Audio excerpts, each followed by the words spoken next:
everybody, I'm back. I'm doing some more geometry. So this is something that my daughter was working on not too long ago, which is trying to prove triangle congruence.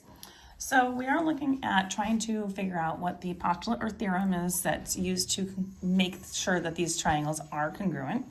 So if you are interested in more of these, I will have all four of these rows in videos, and I'm doing each row at a time. So if you want more of them, you can definitely check out the other videos that I have, but we're going to start here with this one, 7 through 9.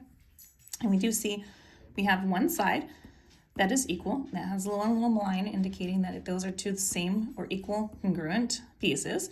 And then we have this angle measurement right here and here that indicates that those two are also congruent. And so we need to find out one more piece that would help us to figure this out. Because these are crisscrossed, make an X, these two pieces right here are congruent. This angle with this angle over here are congruent to each other because they are vertical angles. So using the vertical angles theorem, that can tell me that these two pieces are congruent, which means that if I'm looking at this, I have an angle, side congruence, which is AS. Looking at this next one, we also see that we have some angles that are similar. We have an angle here, which is congruent to this angle. And then we have these two markings. There's two angle measurements, which indicate that these two are congruent as well. And they share this one side right here, which is obviously the same size. So if I'm looking at these three pieces, I have an angle, a side, and an angle that are the same congruence. So those three pieces give me angle, side, angle.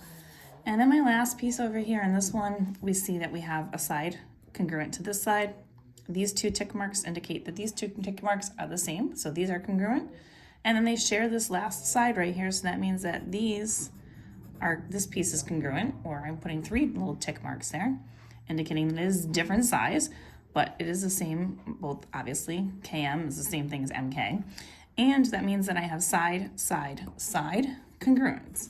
So that's SSS. If you want more questions like this, you can find them on my YouTube channel. You want algebra, check them out under the geometry section.